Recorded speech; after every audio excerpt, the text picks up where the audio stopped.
Olá, olá, olá, professor Irineu Ruiz, mais uma vez com você aqui na Central de Concursos, iniciando aí nossa correção da prova para o cargo de escrevente técnico judiciário do Tribunal de Justiça do Estado de São Paulo, concurso 2023 Banca Vunesp, tá bom? O professor está utilizando aí a prova tipo 3 para seguir aí os nossos gabaritos, tá bom? Vamos lá, qual vai ser a metodologia do professor? Eu vou deixar para você aqui na sua tela, no momento inicial, a questão na íntegra. Então eu sugiro você pausar o vídeo aí, faça a leitura completa da questão, depois o professor já vai emendar com você a leitura com as respectivas considerações, tá bom? Eu deixo 3 segundos mais ou menos para você conseguir pausar o vídeo e já voltamos aí arrebentando na correção. Vamos lá, iniciando agora.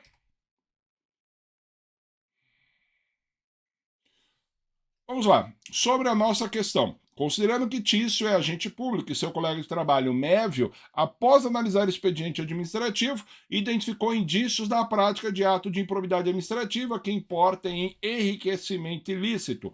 Ao se deparar com a situação, Mévio pretendia reportar o caso ao seu superior hierárquico, para que a investigação seja aprofundada. Portanto, para tanto, está redigindo memorando descrevendo a denúncia. Com base no 8429, MEV poderia indicar no documento de forma correta que, vamos lá, o que me fez lembrar as minhas provas de direito romano dentro da faculdade, o início do direito civil, né? Os três criminosos do direito romano e do direito civil, né? Mévio, Tício e Caio, não é isso? São aí os nossos três maiores criminosos do direito civil e do direito romano. Mas vamos lá, focando aqui para nós na prova, o que nós precisamos lembrar aqui? Constatou ato irregular, o nosso autor aqui ele vai informar o superior sob pena também de condescendência criminosa. E uma expressão importante, que a palavra denúncia empregada aqui não é no sentido técnico jurídico, tá bom? Mas denúncia no sentido de representar,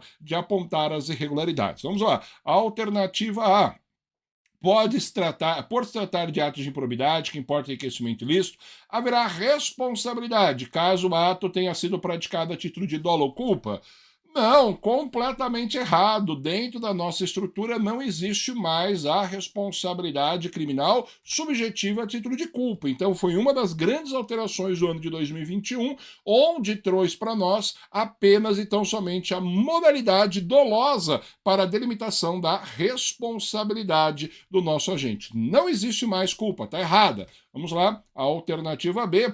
Tício somente poderá ser responsabilizado caso o ato tenha sido praticado a título de dolo, considerando-se dolo a mera voluntariedade do agente. Também não, está errado. Na verdade, o conceito de dolo trazido pela nossa lei de improbidade é outro. Ele fala o mero exercício da função ou desempenho de competências públicas sem comprovação do ato doloso com fim lícito afasta a responsabilidade do ato de improbidade administrativa. E lembrando aí que o dolo ele é a vontade livre e consciente de se praticar a infração, não bastando, para tanto, a mera voluntariedade do agente. Esse é o erro aqui da nossa questão. Voluntariedade não se confunde nada com a figura do dolo, tá bom? Então, esse é o erro da nossa questão. Vamos lá, próxima questão aqui, alternativa C. O prazo prescricional da ação de improbidade estará suspenso enquanto o processo de investigação estiver formalmente em curso. Aqui a resposta também está errado. Na verdade, nós temos que lembrar de dois dispositivos, o parágrafo 1º e o parágrafo 2º. Vamos lá. Parágrafo 1º. A instauração de inquérito civil ou processo administrativo para apuração de ilícito referidos nesta lei suspende o curso de prazo de prescrição, no máximo 180 dias corridos, recomeçando a correr após a sua conclusão ou, caso não concluído o processo, esgotado o prazo de suspensão, tá bom? 23, parágrafo 2º, aqui ele fala de uma outra questão, que é o prazo de conclusão do nosso procedimento investigativo. O inquérito civil para apuração do ato de improbidade será concluído no prazo de 365 dias corridos, prorrogáveis uma única vez por igual período, mediante ato fundamentado, sob a revisão da instância competente do órgão ministerial, conforme dispensar a respectiva lei orgânica. Então, perceba, o prazo de suspensão, o prazo de prescrição, ele não fica suspenso pela investigação em curso. Pelo contrário, ele pode ficar suspenso pelo prazo máximo 180, acabou, e o inquérito civil tem que ser concluído aí em 365 dias, tá bom? Vamos lá. Tício estará sujeito à lei de improbidade, ainda que o vínculo com a administração seja transitório e sem remuneração. Nossa, essa aqui está perfeita, perfeita. O nosso artigo 2º, ele nos traz o conceito de quem vem ser agente público, em que pese a nossa lei trazer diversas considerações, eu sugiro a você lembrar que quem é agente público? Toda pessoa que se enquadra no conceito mais amplo de agente, independente de qual espécie ele faça parte. E a nossa lei de improbidade fala o seguinte, considera-se agente público, agente político, o servidor público e todo aquele que exerce, ainda que transitoriamente ou sem remuneração, por eleição, nomeação, designação, contratação ou qualquer outra forma de investidura ou vínculo, mandato, cargo, emprego, função nas entidades referidas no artigo 1º desta lei. E o artigo 1º ele traz para nós aí o sujeito ativo, sujeito passivo da lei de improbidade, tá bom? Vamos lá. Próxima alternativa E.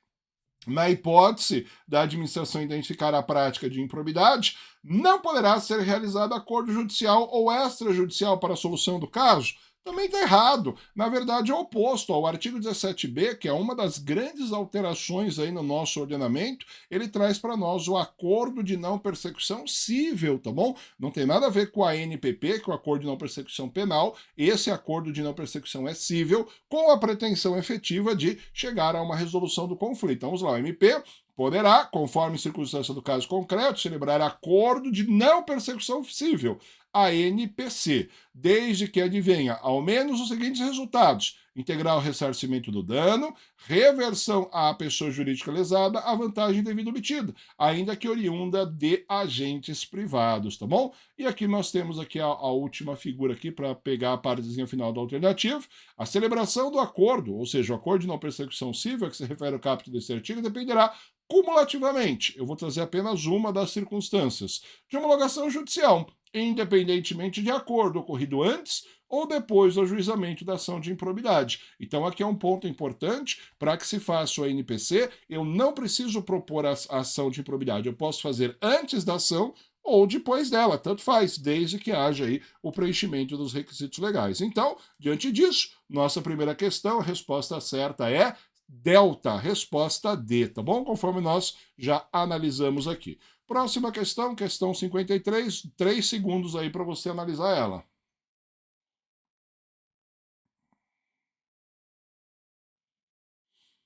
Vamos lá? João é escrevente judiciário, trabalha na serventia, na secretaria de uma vara da Fazenda Pública e é responsável por, nos estritos limites de suas atribuições legais, dar andamento aos processos judiciais de improbidade administrativa.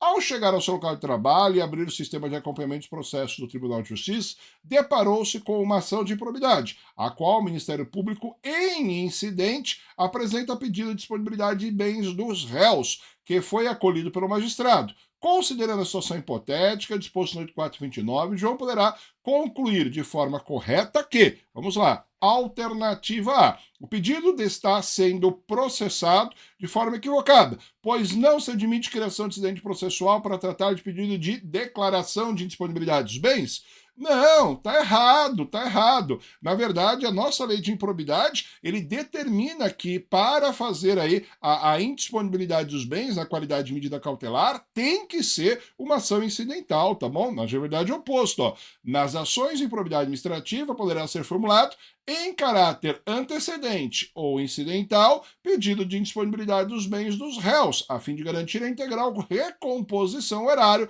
ou acréscimo patrimonial resultante do enriquecimento ilícito, tá bom? Então nós temos aí esta possibilidade, tá bom? Nós temos aí esta figura que nos traz. Vamos lá, vamos lá. Próxima questão, artigo alternativa B, que ela nos traz aqui, que ela nos reza?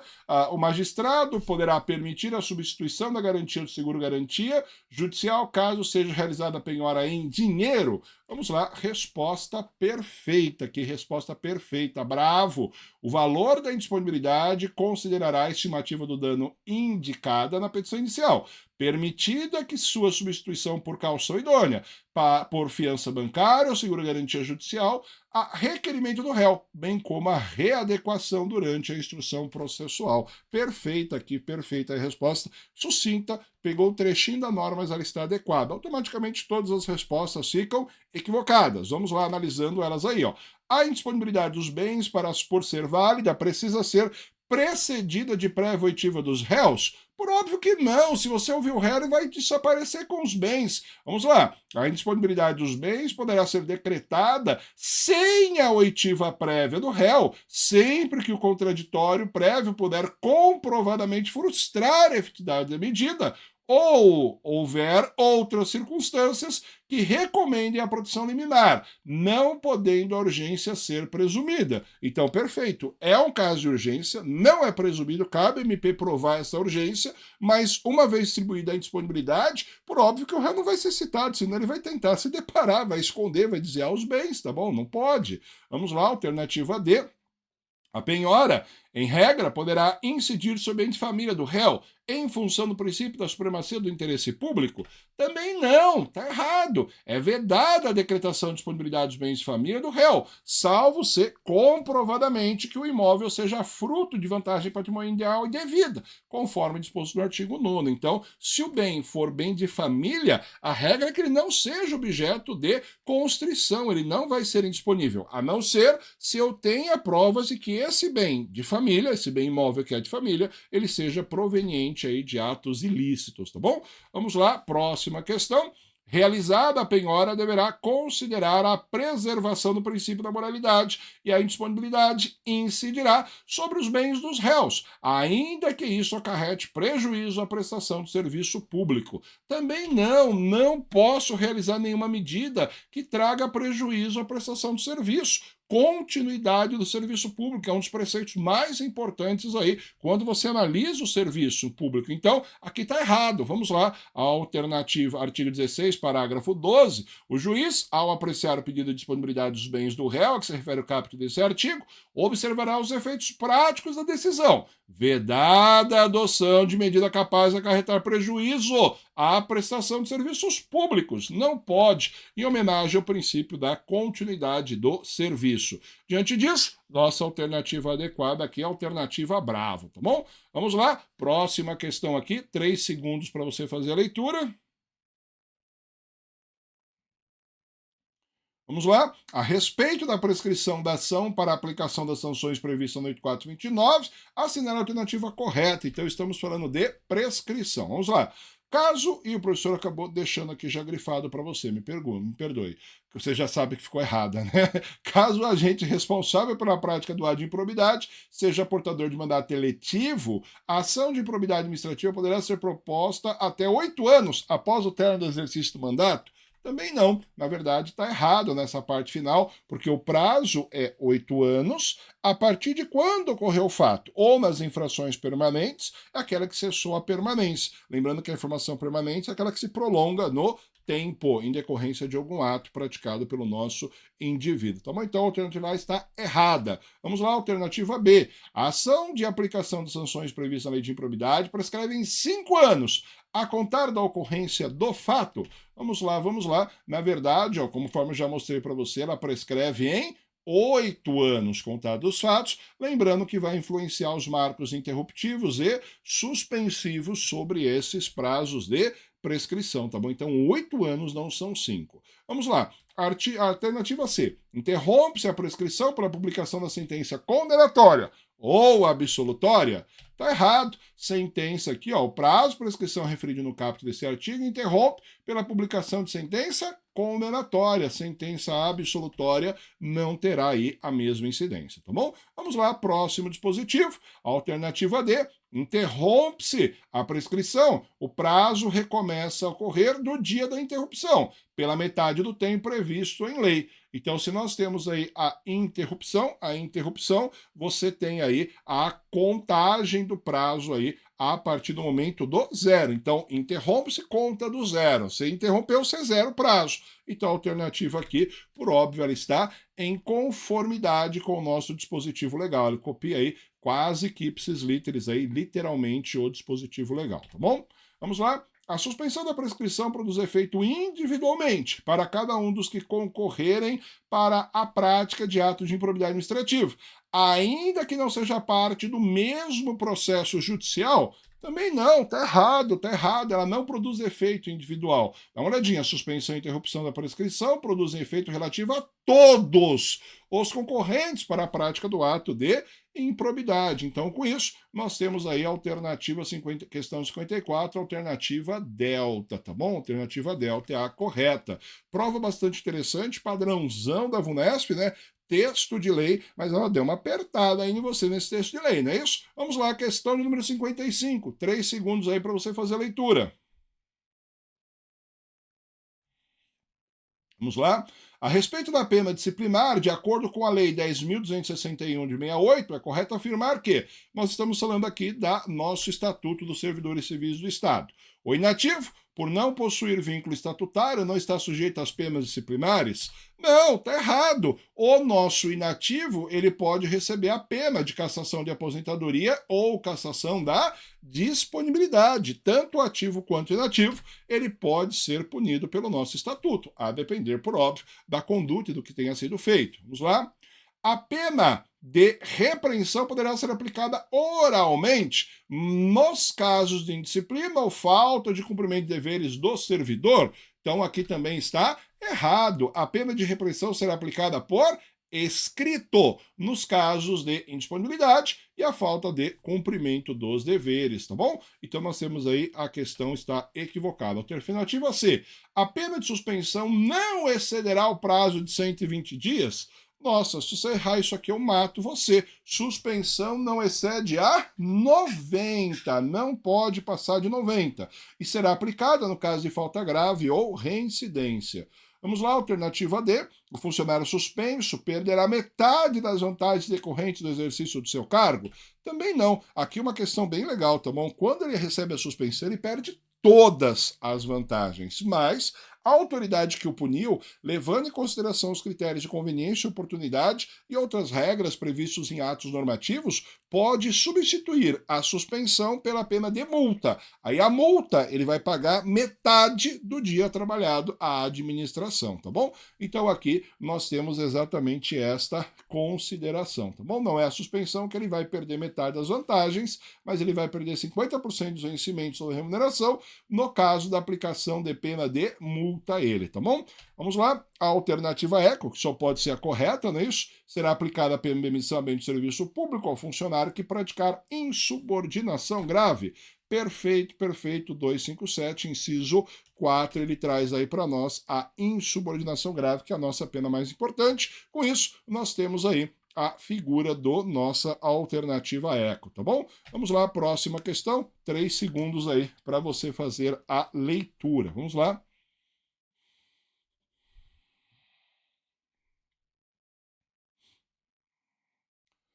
Vamos lá, considere que Mário é oficial administrativo e trabalha no atendimento ao público. Certo dia, após uma longa discussão com João, seu antigo desafeto, Mário agride fisicamente no local de trabalho e durante o horário de expediente. Com base nessa situação hipotética e no disposto na Lei 10.261, é correto afirmar que Mário, questão muito legal aí, tá bom? Nosso agente público aí agredindo um outro. Na verdade, você precisa lembrar de um inciso apenas para responder isso aqui, ó.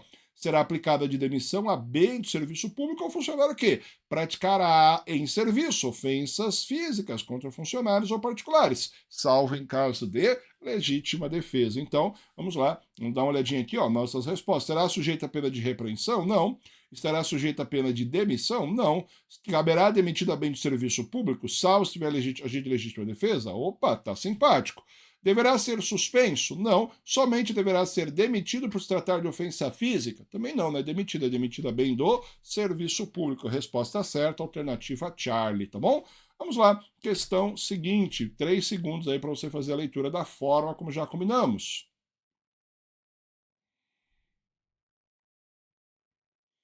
Vamos lá, com base na 10.261 de 68, a respeito das práticas autocompositivas, do termo de ajustamento de conduta e da suspensão condicional de sindicância, assinar a alternativa correta. Vamos lá, bem legal isso aqui, tá bom? O termo de ajustamento de conduta, o TAC e outras formas de autocomposição são muito bem vistas aí com as reformas da Lei 10.261, tá bom? Vamos lá, começando aqui a alternativa A. O conteúdo das sessões restaurativas é público, podendo ser utilizado como prova em qualquer processo administrativo ou judicial, desde que observados os princípios do contraditório e da ampla defesa. E o taradão distraído aí, professor, tá linda! Erra a pergunta. Por quê? Quando nós falamos das sessões restaurativas, ela sempre tramita em ato sigiloso. E não se pode utilizar como prova o processo administrativo e judicial todo o conteúdo dessa sessão. Não pode produzir efeitos contra o nosso criminoso, o nosso autor aí da prática da infração administrativa. Não é o criminoso necessariamente, pode ser que o seja, se o ato que praticou tiver relação com o penal, tá bom? Vamos lá, alternativa B. O encaminhamento às práticas autocompositivas importará a suspensão da instauração da sindicância ou do processo administrativo? Da mesma forma, está errado. Se o encaminhamento às práticas de autocompositivas se der de forma alternativa ao processo disciplinar, o despacho fundamentado a que se refere o caput suspenderá o prazo de prescrição enquanto realizadas. Então perceba, não é que a prescrição vai ficar suspensa para tudo, vai ficar suspensa enquanto está se fazendo as práticas autocompositivas, tá bom? Então a Budesp brincou com você aí. Alternativa C, as práticas autocompositivas são orientadas pelo princípio da voluntariedade, da publicidade, do formalismo moderado e da consensualidade. São os dispositivos aí para nós. A prática está errada, porque publicidade e formalismo moderado, eles não estão aí na nossa realidade. Então, nós estamos falando de publicidade, não tem, nem formalismo. Nós temos, na verdade, informalismo. E como o processo tramita em segredo de justiça, em sigilo, não terá publicidade, tá bom? Beleza? Questão muito legal, muito inteligente essa pergunta. Vamos lá, a alternativa D. O encaminhamento do processo disciplinar às práticas autocompositivas se dará por despacho fundamentado e não suspenderá o prazo de prescrição. Verdade, oposto. Se o encaminhamento da prática autocompositiva se der de forma alternativa ao procedimento disciplinar, o despacho fundamental a que se refere o caput desse artigo suspenderá o prazo de prescrição enquanto realizadas. Realizadas o quê? As nossas práticas autocompositivas, tá bom? E se tudo estiver certo, essa só pode ser a alternativa adequada. Para a aplicação das práticas autocompositivas, é necessário que a parte reconheçam os fatos essenciais, sem que isso implique admissão de culpa. Perfeito aí, cópia do 267C, parágrafo 2º, está perfeito aqui esse dispositivo, tá bom? Questão muito legal, questão muito bacana aí para você, então a nossa resposta certa aí é a alternativa E de eco. Outra questão, 3 segundos aí para você refletir.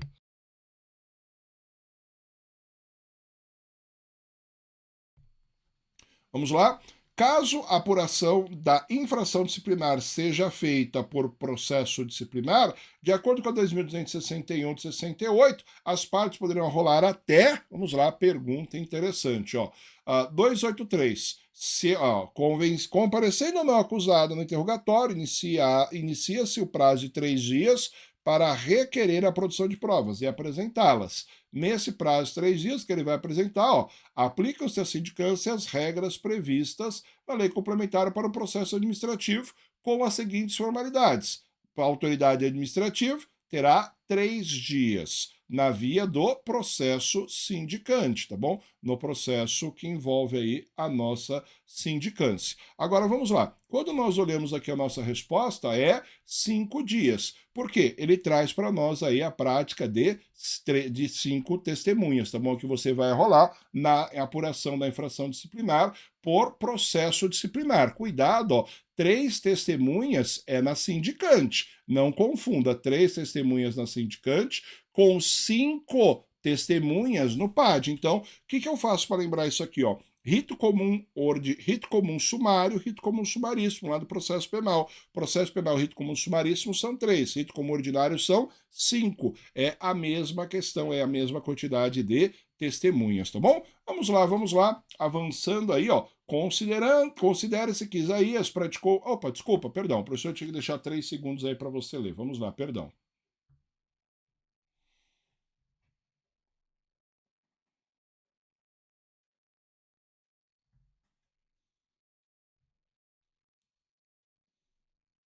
Bom, vamos lá, avançando. Então vamos lá. Considere que Isaías praticou infração disciplinar, em razão disso, passou por uma sindicância que resultou na aplicação de pena de suspensão.